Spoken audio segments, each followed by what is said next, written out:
annals of ancient Egyptian king Thutmose III described a marvelous foreign bird that gives birth daily. Zoroastrians viewed them as spirits whose cries told of the cosmic struggle between darkness and light. Romans brought them on their military campaigns to foretell the success of future battles. And today, this bird still occupies an important, though much less honorable position on our dinner plates. The modern chicken is descended primarily from the red jungle fowl and partially from 3 other closely related species, all native to India and Southeast Asia.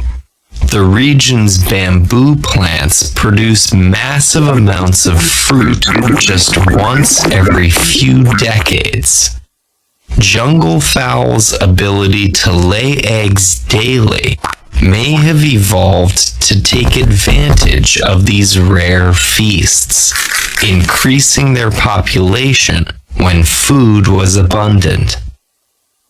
This was something humans could exploit on a consistent basis, and the bird's weak flight capabilities and limited need for space made them easy to capture and contain.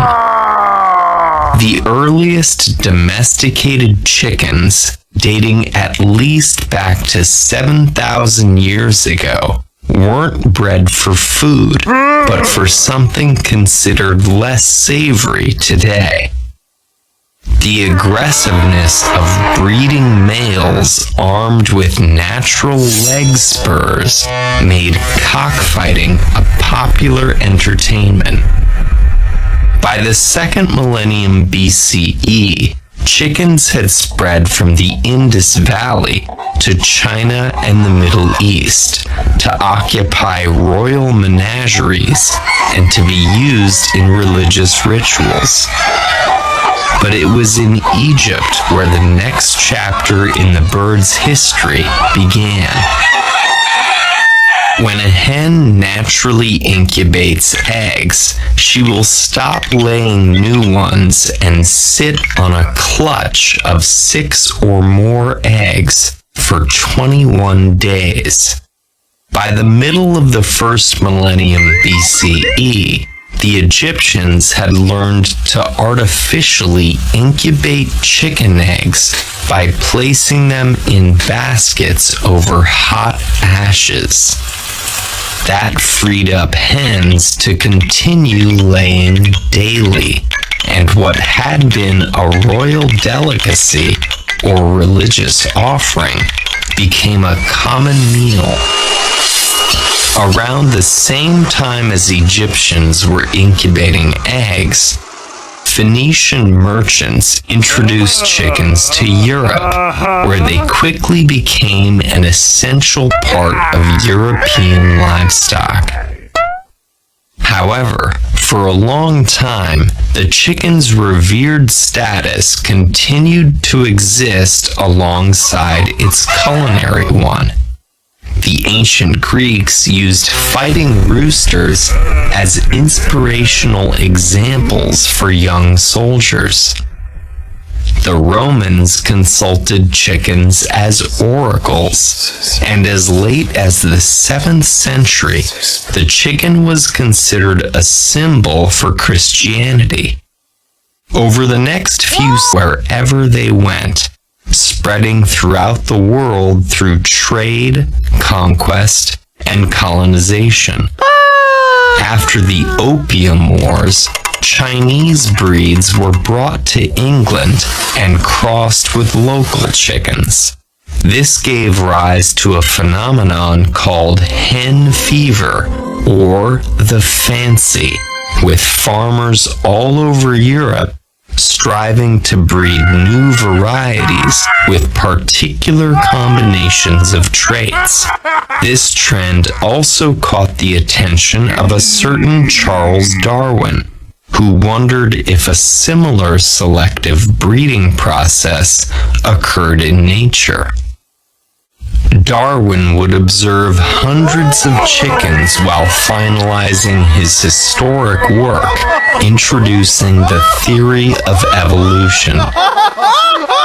But the chicken's greatest contribution to science was yet to come. In the early 20th century, a trio of British scientists conducted extensive crossbreeding of chickens, building on Gregor Mendel's studies of genetic inheritance. With their high genetic diversity, many distinct traits, and only 7 months between generations, chickens were the perfect subject. This work resulted in the famous Punnett square, used to show the genotypes that would result from breeding a given pairing. Since then, numerous breeding initiatives have made chickens bigger and meatier and allowed them to lay more eggs than ever. Meanwhile, chicken production has shifted to an industrial factory-like model, with birds raised in spaces with a footprint no larger than a sheet of paper.